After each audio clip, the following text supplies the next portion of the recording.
بسم اللہ الرحمن الرحیم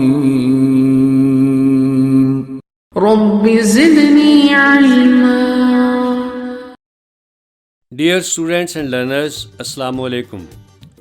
اس لیکچر میں ہم سب سے پہلے سینٹینسز کی ٹائپس ڈسکس کریں گے۔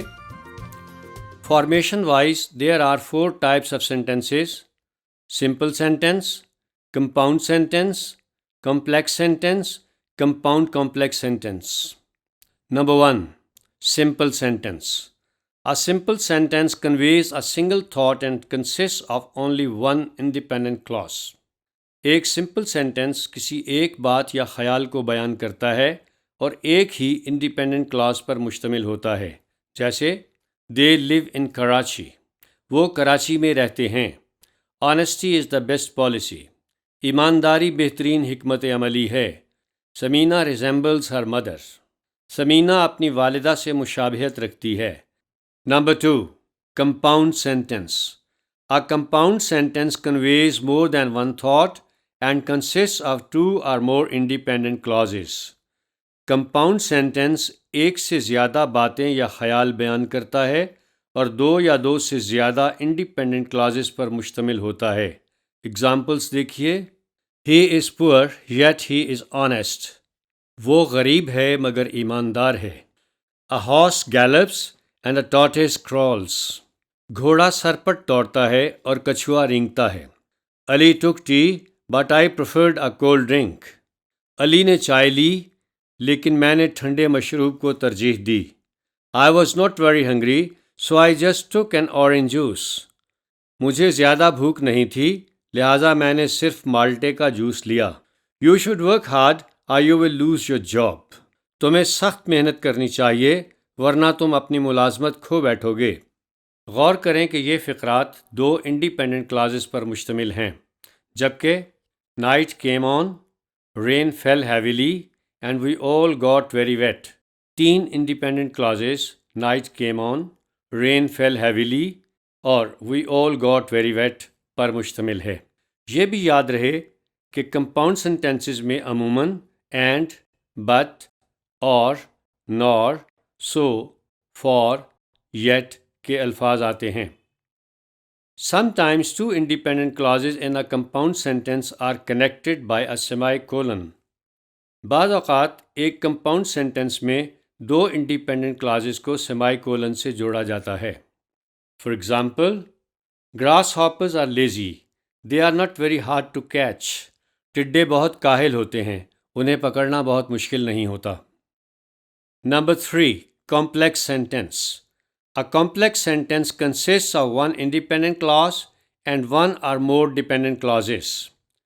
Complex sentence ایک independent clause اور ایک یا ایک سے زائد dependent clauses پر مشتمل ہوتا ہے، جیسے When I saw him, he ran away اور He ran away when I saw him. جب میں نے اسے دیکھا تو وہ بھاگ گیا۔ اس سینٹنس میں When I saw him ایک ڈیپینڈنٹ کلاز ہے کیونکہ اگر اسے سینٹنس سے الگ کیا جائے تو یہ مکمل مفہوم نہیں دیتی، جبکہ He ran away ایک انڈیپینڈنٹ کلاز ہے کیونکہ اگر اسے فقرے سے الگ کریں تو بھی مکمل مفہوم ادا کرتی ہے۔ یہ بھی نوٹ کریں کہ اگر ڈیپینڈنٹ کلاز پہلے لکھی جائے تو انڈیپینڈنٹ کلاز سے پہلے قومہ لگایا جاتا ہے، لیکن اگر انڈیپینڈنٹ کلاز پہلے لکھی جائے تو اس صورت میں ڈیپینڈنٹ کلاز سے پہلے قومہ نہیں لگایا جاتا۔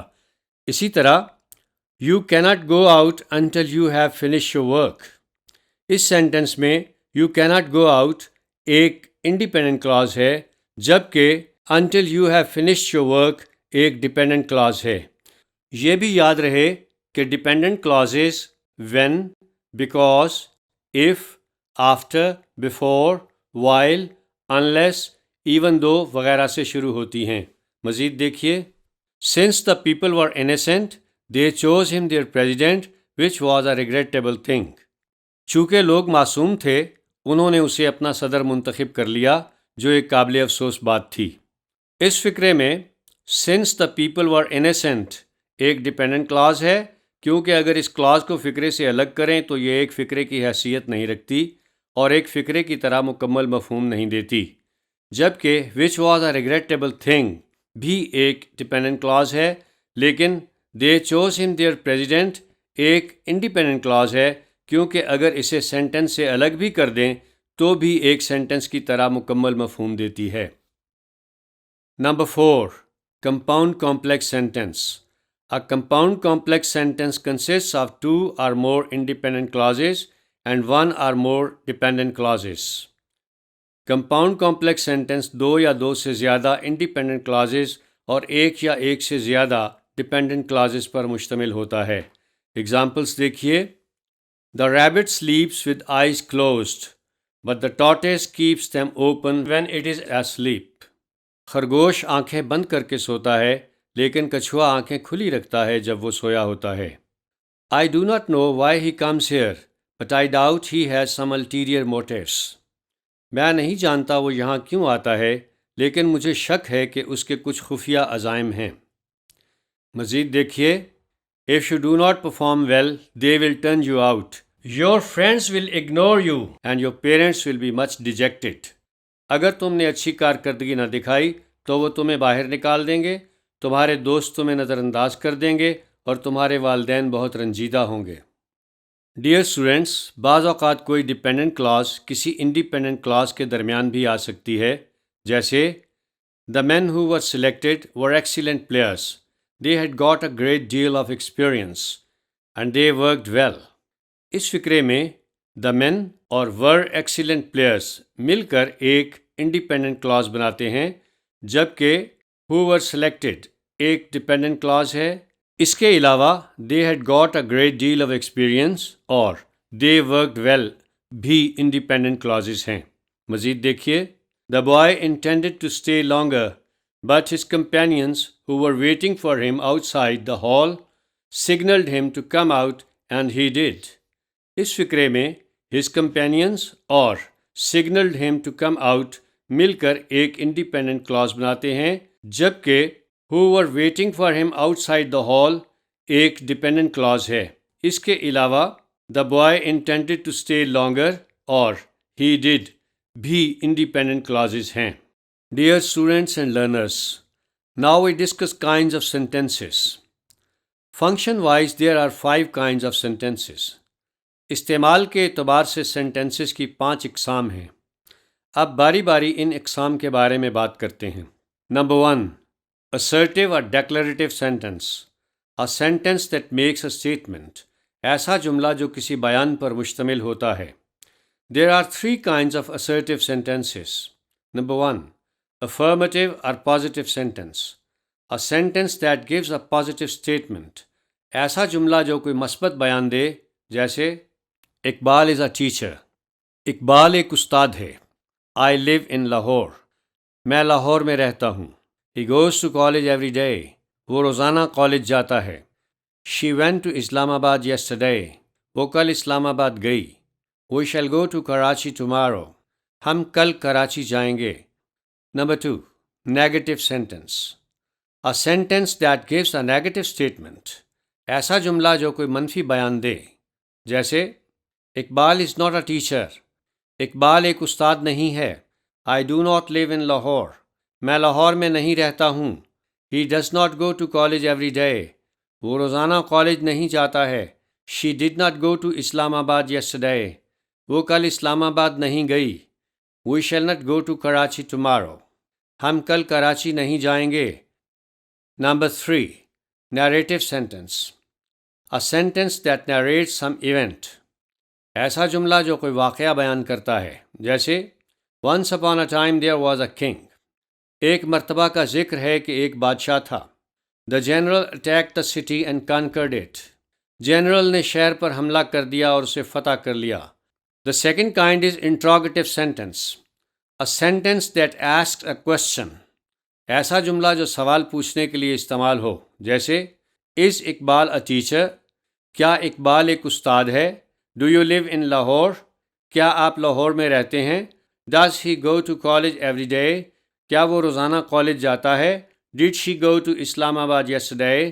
کیا وہ کل اسلام آباد گئی؟ Shall we go to Karachi tomorrow؟ کیا ہم کل کراچی جائیں گے؟ Now we come to third kind, that is imperative sentence. A sentence that expresses an order, request, advice اور پروہیبیشن. ایسا جملہ جو کوئی حکم، درخواست، نصیحت یا کسی کام سے منع کرنے کو ظاہر کرے، جیسے گیٹ آؤٹ آف دا روم، کمرے سے نکل جاؤ. پلیز لینڈ می سم منی، براہ مہربانی مجھے کچھ رقم ادھار دیں.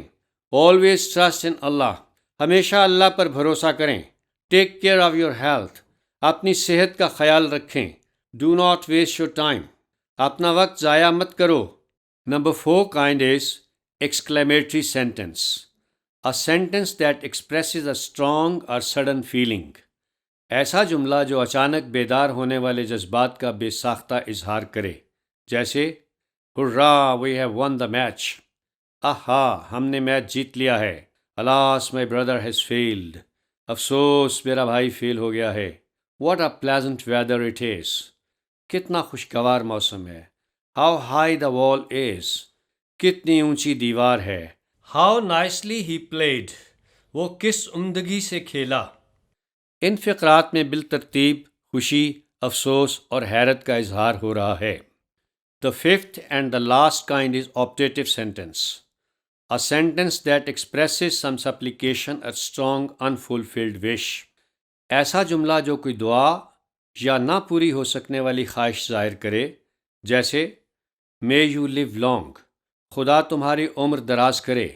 May پاکستان prosper، خدا کرے پاکستان پھلے پھولے. May Allah bless you with a son، اللہ تمہیں بیٹا عطا کرے. ان تینوں فقرات میں دعا کا مفہوم پایا جاتا ہے. مزید دیکھیے I wish he were alive today، کاش وہ آج زندہ ہوتا. Would that we had learnt English in childhood، کاش ہم بچپن میں ہی انگریزی سیکھ لیتے. ان دونوں سینٹنسز میں ایک ایسی خواہش کا اظہار ہے جس کا پورا ہونا ممکن نہیں، کیونکہ جو مر چکا ہے وہ آج کیسے زندہ ہو سکتا ہے، اور نہ ہی اب بچپن میں انگریزی سیکھے جانے کی خواہش پوری ہو سکتی ہے. Now we discuss parts of a sentence, subject and predicate. Every sentence has two main parts. Hare sentence کے دو حصے ہوتے ہیں، subject اور predicate. The part which names the person or thing we are talking about is called the subject of the sentence. فقرے کا وہ حصہ جس میں اس شخص یا چیز کا ذکر ہوتا ہے جس کے بارے میں ہم کوئی بات کہتے ہیں، فقرے کا سبجیکٹ کہلاتا ہے. کسی فقرے کا سبجیکٹ عموماً کوئی ناؤن یا پروناؤن ہوتا ہے. The part which tells something about the subject is called the predicate of the sentence. فقرے کا وہ حصہ جو ہمیں سبجیکٹ کے بارے میں کچھ بتاتا ہے، پریڈیکیٹ کہلاتا ہے. اگزامپلس دیکھیے. اسلام آباد is the capital of Pakistan, اسلام آباد پاکستان کا دارالحکومت ہے. اس فقرے میں اسلام آباد ایک ناؤن ہے اور یہ فقرے کا سبجیکٹ ہے، جبکہ is the capital of Pakistan predicate ہے. He has a good memory, اس کی یادداشت اچھی ہے. اس فقرے میں ہی ایک پروناؤن ہے اور یہ فقرے کا سبجیکٹ ہے، جبکہ has a good memory predicate ہے. دا ارتھ ریوالوز راؤنڈ دا سن، زمین سورج کے گرد گھومتی ہے. اس فقرے میں دا ارتھ سبجیکٹ ہے جس کے بارے میں ہم بات کر رہے ہیں، اور revolves round the sun predicate ہے کیونکہ سینٹنس کا یہ حصہ ہمیں سبجیکٹ یعنی دا ارتھ کے متعلق کچھ بتاتا ہے. بیڈ ہیبٹس گرو انکانشیسلی، بری عادات غیر شعوری طور پر پنپتی ہیں.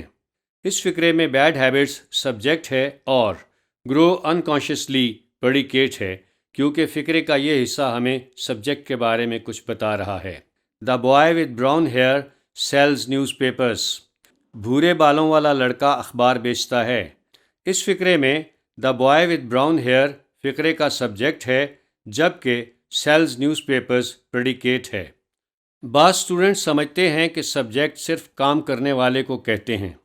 ایسا درست نہیں، کیونکہ Islamabad is the capital of Pakistan اور he has a good memory, ان دونوں سینٹنسز کے سبجیکٹس کوئی کام نہیں کر رہے بلکہ ان کے بارے میں کوئی بات کی جا رہی ہے.